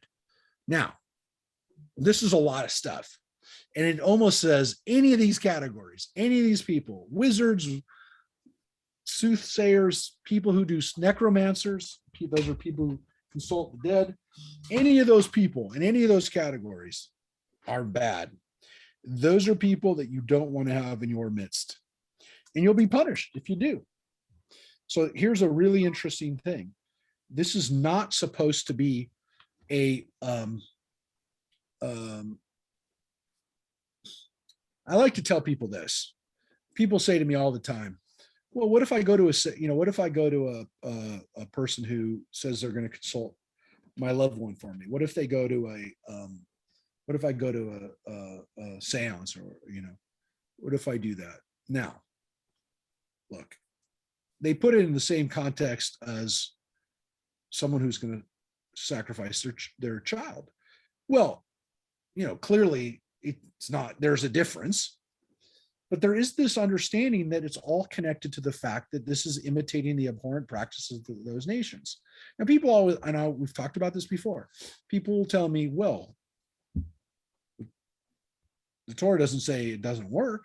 So of course it doesn't say that. It doesn't say that any of these things don't work. It does say you're not supposed to do them. Anyone who does these things is abhorrent to the Lord. It is because of these abhorrent things that the Lord your God is dispossessing them before you. How do you differentiate between those and those who are prophesiers, who have prophecies for the future? Well, it's interesting because it doesn't say that people who are doing prophecies are bad. And actually, of course, there are going to be lots of prophets later on in the history of Israel. We Right. have books of Isaiah and Jeremiah and all these people. So what it basically says, and we read this earlier in Deuteronomy just a couple of weeks ago, it said, if the people who say these things and they come true tell you not to worship God, then they're not prophets and you have to put them to death.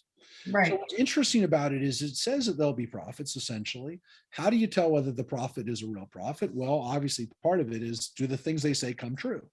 But the other part of it is, and it's really an important part, are they telling you this in the name of another God?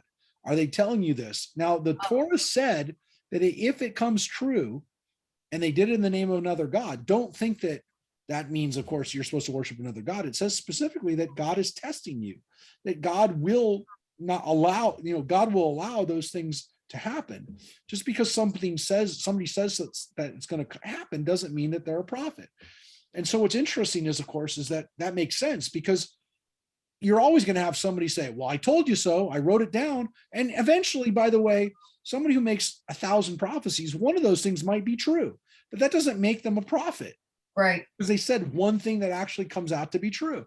If somebody says something and you're like, wow, I never heard that person say anything else, and they don't say anything else, and it turns out that what they said was so weird and so unlikely to happen, and on top of it, they're not telling you to worship them or some other god, or saying that, this was done in the name of Zeus or whatever else, then it's okay. And so prophecies are allowed for people who are not in their prophecies trying to lead you away from God, because they're saying, look, those things could come true. But if that happens, then everybody who comes forward and says, oh, I have a prophecy and it's going to happen, and then when it happens, you believe it, then you'll wind up chasing all these other gods, and it will lead to these other abhorrent practices. And so they're basically saying, look, if you want to stay close to God, then you have to be careful. Now, look, Judaism kind of ended this discussion a long time ago by saying prophecy stopped. It's over. They said a little bit, by the way, even before the time of Jesus, the rabbis came forward and said, even like early rabbis said, you know what? Prophecy doesn't seem to be around anymore. Whatever is happening, these people that are running around saying that they're prophets now, they don't seem to have it anymore. So they said, look, the last prophets are the prophets that we put in the Bible. So these last group of prophets, Zechariah, Malachi, these last couple prophets, they were legit prophets. They're the last ones we know that were legit prophets. So these last couple of guys, Haggai, they said these guys were legit prophets, but then it stopped. Then God, for whatever reason, seemed to pull the plug on people's ability to prophesy. Now, did that really happen? I don't know, but they could have said, look, there's so many crazy people running around now saying that they're prophets that it doesn't seem like God is really differentiating who's a real prophet anymore. And so we kind of just said no more prophets. So by the time that Jesus even came about, prophecy was considered to be kind of off limits for there to be like a prophet. And so, people say, well, was Jesus a prophet? Well, not really according to Jewish standards, because the traditional understanding is that prophecy as a job, as a role, as an accepted, recognized thing ended about 200 years before he lived, or 150 years before he lived. Got it. So that would be the answer for why, like, if people say, well, what was Jesus? You could say, well, he's a teacher, he's a rabbi, whatever. He had disciples, but was he a prophet? Not based on Judaism. And by the way, based on what Jesus said would happen, he wouldn't have been an accurate prophet because he talked about things happening during his lifetime or very soon, at least in the lifetime of his disciples, that didn't happen. So it's hard to say, well, he seems to be a prophet. Well, based on what? The fact that his things came true, the fact that didn't seem to happen. Did a lot of people follow his message? Absolutely. But that's not what makes a prophet. Nowhere in the discussions of prophets in Judaism say, if a lot of people believe the guy, then he's a prophet. Nowhere does it say that's a requirement. It never says that. So it's very, very, very, Judaism is very careful not to have people do these kinds of things. Did Jesus agree? The question of whether did Jesus engage in magic by this standard, that's another discussion. That's one where the rabbis seem to feel that he did, but the rabbis don't seem to really be interested in an honest appraisal of Jesus anyways. I'm talking about the rabbis who wrote the Talmud, not the rabbis who live now or the rabbis who lived 500 years ago, but the rabbis who wrote in the Talmud don't seem to really be concerned with a historical Jesus. They definitely do think in the Talmud, and the writings of the Talmud are pretty critical. They're not, by the way, there aren't many of them, so I want to be very careful in what I say now. The Talmud does not write a lot about Jesus. He's not mentioned very many times, and remarkably very few times. The few times that he's mentioned, it's not in a positive way, and there's different reasons why that might be the case. But what's interesting about it is that the things that are charged about Jesus in the Talmud are essentially that he's a wizard and that he's engaging in magic. Not again that it doesn't work, not again that he didn't do the things that people said he did, but that he shouldn't have been doing the things that he was doing. And then of course he led people to do things that were abhorrent to God. And essentially the understanding to some extent would be because Jews were engaging in abhorrent things, that was one of the reasons why the temple second time was destroyed. Though that's not really the answer given, because the rabbis actually said the Torah, the second temple wasn't destroyed because of idol worship and what the first temple was destroyed in, which was these kinds of things. The rabbi said the second temple wasn't destroyed for the lack of faith in God, but for lack of faith in each other. That the second temple was destroyed for what they called sinat chinam, which is baseless hatred of your fellow Jew. That's why they said the second temple was destroyed, because of the civil war that was going on amongst the Jews at that time, not because they were wizards or because they were offering up their children. There isn't really any record, by the way, of that. And again, that's why I'm saying be careful of what the traditions of Jesus being a wizard are. Some people have embraced that. Some people have said that's ridiculous.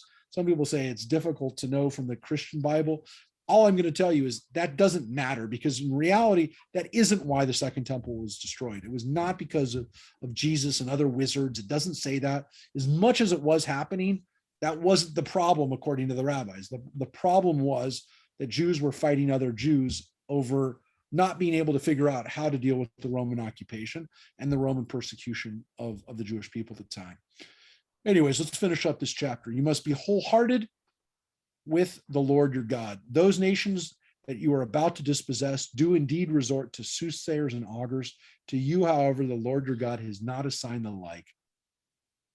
And here again, God doesn't need those things. And here, to get to Joyce's original question, the Lord your God will raise up for you a prophet from among your own people, like myself. Him you shall heed. This is what was asked of the Lord.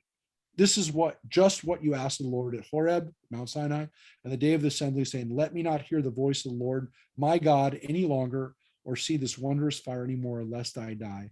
Whereupon the Lord said to me, they have done well in speaking thus.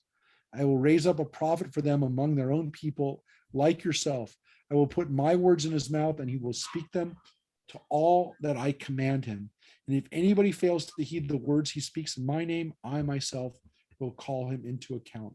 But any prophet who presumes to speak in my name an oracle that I did not command him to utter, or who speaks in the name of other gods, that prophet shall die.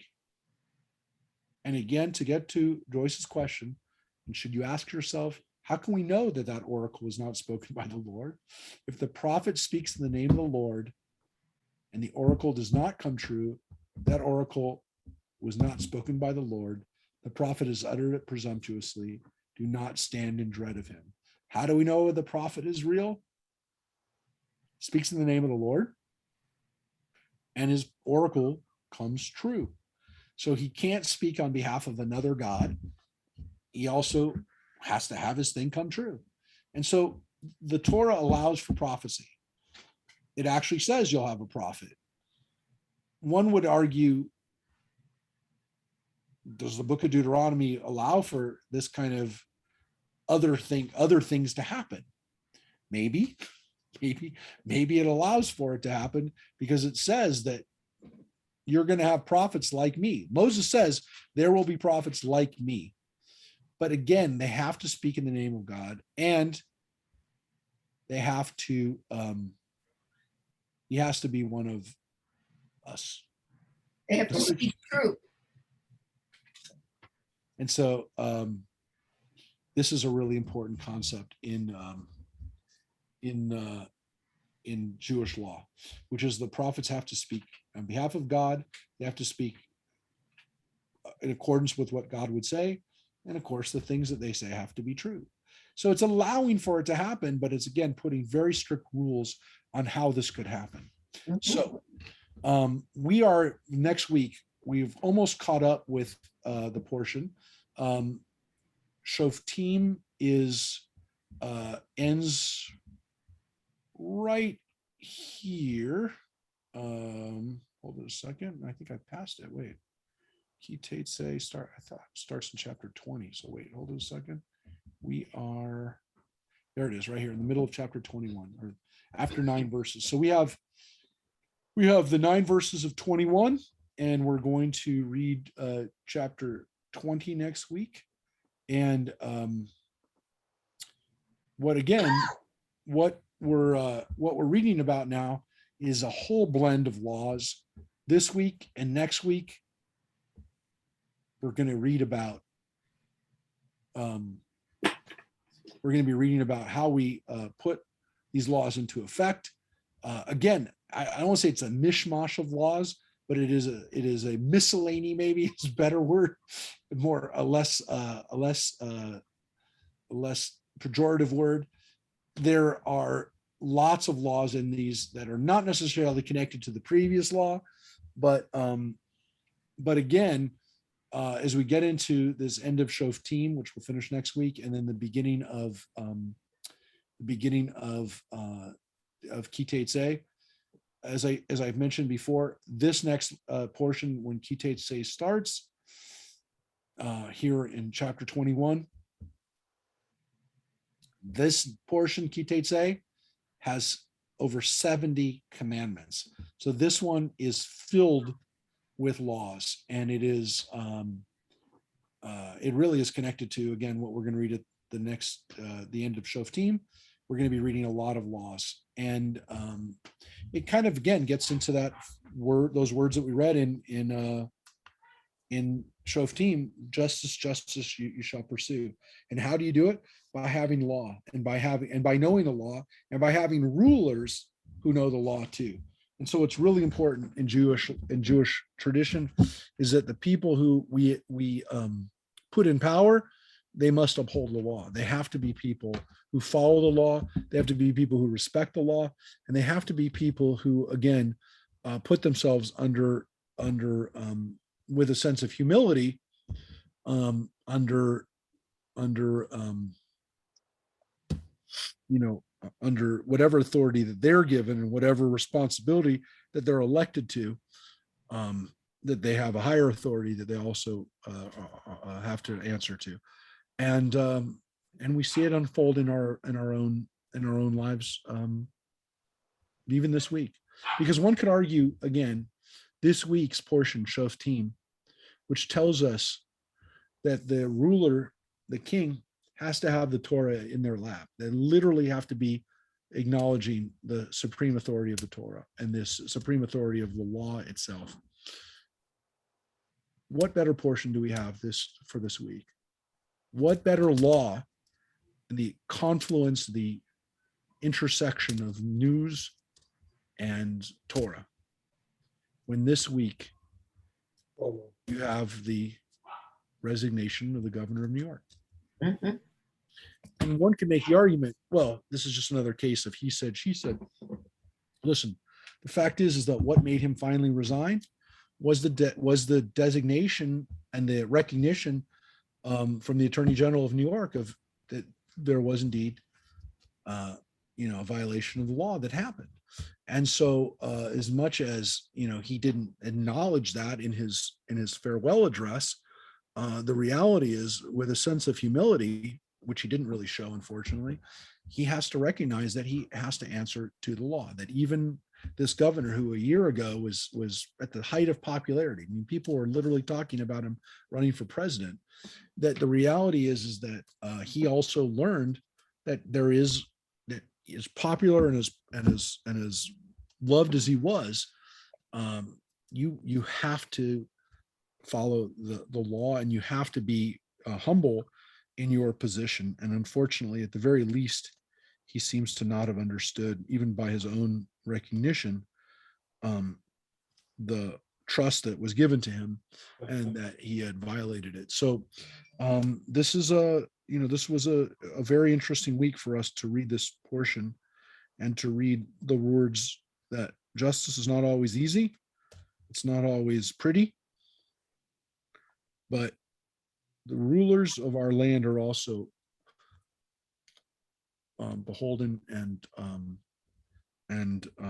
must recognize not just how lucky they are to serve us and the trust that we've put in them, but that they're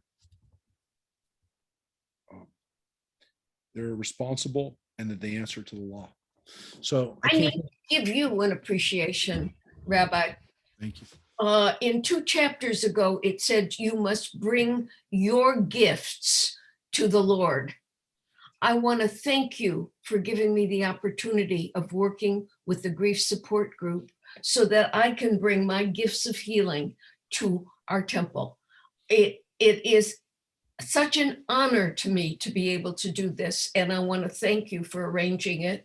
Thank It you. is a blessing to me, and you are a blessing. Thank you, Joyce. And I will tell you, just again, almost on a daily basis, including 3 hours ago, I was having a discussion with a congregant who thanked me so much for the grief support that you've done, and how they were so appreciative of the fact that it was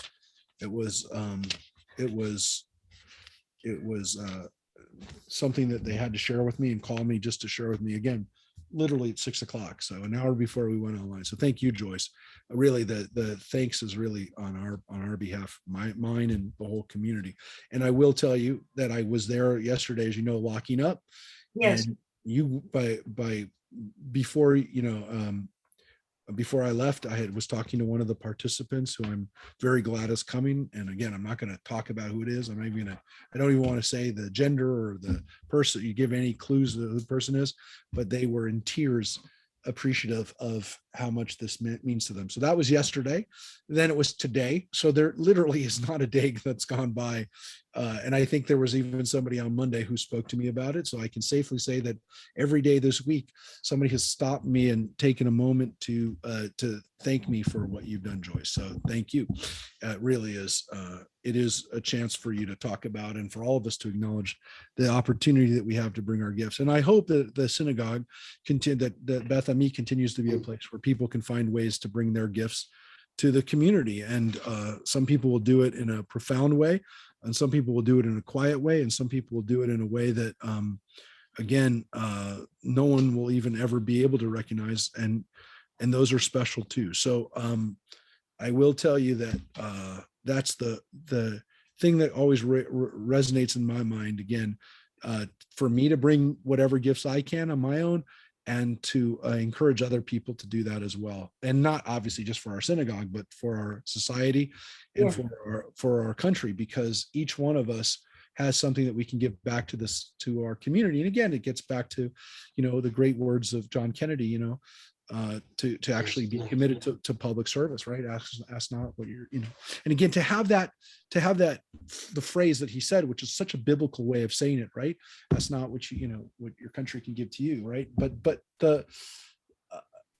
that is such an important message, because we really, unfortunately, have flipped the script. It just in the last 20 or 30 years, where people are literally saying, what can I get from the government? I think it's a profoundly, and again, I mean, he's not, I was, obviously he just was not, he wasn't basing it on the Torah. But it was a very biblical thing. And I think that, his inauguration address, I think people recognize, which again, it was, believe it or not, it was 60 years ago this year. That was considered to be one of the greatest addresses in American history. Remember, it was not just about that line. It was about bringing together our country and having people have a sense of healing. Because remember, when he was elected, I mean, I wasn't alive, so I can't say, but I know, I've read my history.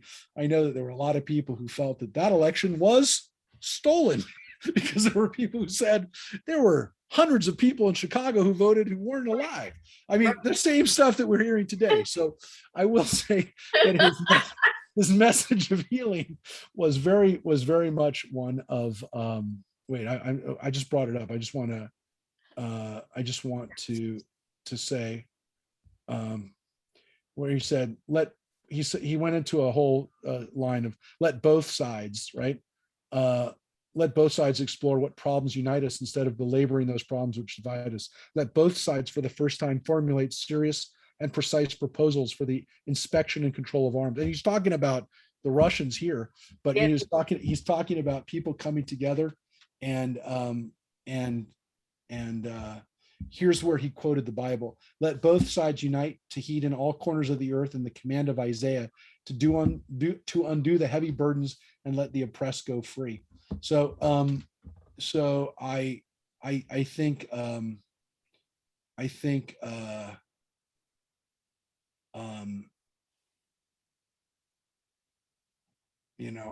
the message of uniting America, uniting the world, is great. And again, ask not what my fellow Americans, ask not what your country can do for you, ask what you can do for your country. And then he said, my fellow citizens of the world, ask not what America will do for you, but what together we can do for the freedom of man, which I think is another really important message for other countries that have looked to the United States to fix their problems for them. So that line, ask not what America will do for you, but what together we can do for the freedom of man, is a really great message too. So again, there were a lot of pieces of that speech that were also beautiful, a really beautiful thing. So go back and watch it. It's very easy to watch. It's very easy to access. And hopefully in a couple of days, I will have the video of the song that I wanted to share with you as well, which is again from Out of the Depths. Please use this time in Elul for introspection, for growth. Obviously, studying Torah together is one of the ways that we grow and that we do our work of improvement. And it all starts with, it has to start with us. I mean, it all starts with me and you and each one of us doing the work of self-improvement, so that we can then help the rest of the world. So at some point, we also have to ask ourselves, what can we do for ourselves to make ourselves better? So with that, folks, thank you so much for being with us tonight and for growing together. And thank you. We hope everybody stays healthy and safe and good. Join us Friday night if you can for services. We're working hard in making that service a basis for light as well. So Rick and Addie will be here Friday night at synagogue, 8 o'clock. People can get there at 7 with potluck. And we're hoping to see people more and more. We're working on how to be able to do more things in public or in person. Maybe we'll be outside more. We don't know, but we're not giving up. All right, everybody, take care and stay Thank you, safe. Rabbi. Thank you, Rabbi. Thank you. Rabbi. Thanks. Thank you.